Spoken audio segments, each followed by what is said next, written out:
Byagenze rero cyane cyane cyo novuga si birori bihambaye ko byagenze neza canke nabi novuga cyane cyane ibe turi mu no munsi uravye ingena byifashe uravye ingene intwaro yifashe umengo turi muri ico gihe nyene bagandagura umugana turi mugani gwa gasore ingene intwaro yari yifashe n'imihera byari bifashe umengo niyo twasubiye mutikuki murazi yuko gwa gasore ico yazize yuko yahakanye yuko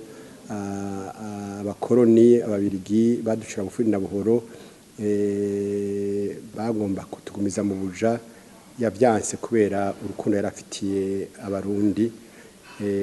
nico yazize arahamagara rero abagutu n'abatusi n'abatwa ati twese dushwa gufuri na buhoro ingo rero twiganzure ubatuganje witegereje rero intwaro y'uno munsi ubu dusa n'abasubiye mu bukoroni kuko abantu barishwa abantu barahirwa buhongo abantu bagasogotwa bakabakuramo imitima ibimuga bakabica amaguru bari basigaranye ni intwaro rero ikora ikibi kibishe gusumba mbere n'intwaro yo mu gikoroni kira noneho gwa gasore naho ababirigi abakoroni batugirira nabi tumaze gutsinda yavuze ati watsinzwe n'abarundi basati kandi umuntu azohirahira agakora ku munyamahanga arico azokwibonera ko azoba atetereje uburundi ntazoba ariko arashikira intsinzi yacu uno munsi rero ubutegetsi bwa nkuru nziza bwaherewe bwabuze shinge na rugero uno munsi umubirigi n'umwasi ibihugu bya bumwe bya buraya n'abansi u Rwanda n'abansi umuntu wese adashigikiye ihonyangwa ry'amasezerano yarusha n'ibwirizwa shingiro acisa umwasi ubure twari none ya ntayo kwikukira kwa kuri n'ijambo byaranga wa gasore yatuzanye bigeze kuri nziza byose yabigwije n'umurongo nico gituma uravye n'uno munsi banera gwagenze witabwe n'abantu bakenya ugasanga mbere umengo ni igihugu catewe kiri mu ngwano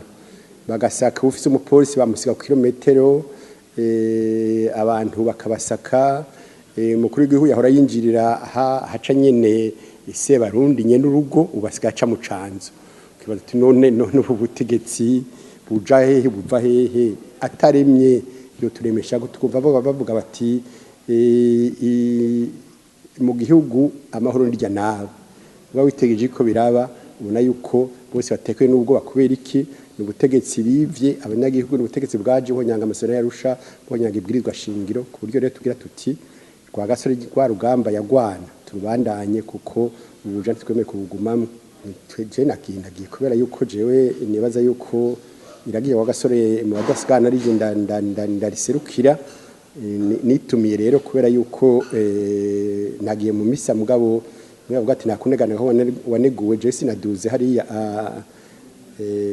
kunda temwa yiwe kuko sinobona bajya bahemukiye gwa gasore ariko bashira uko amashugwe aha ari mu hafa gace yihindukiza mbona jewe byo ntera gahinda nico gituma ntaduze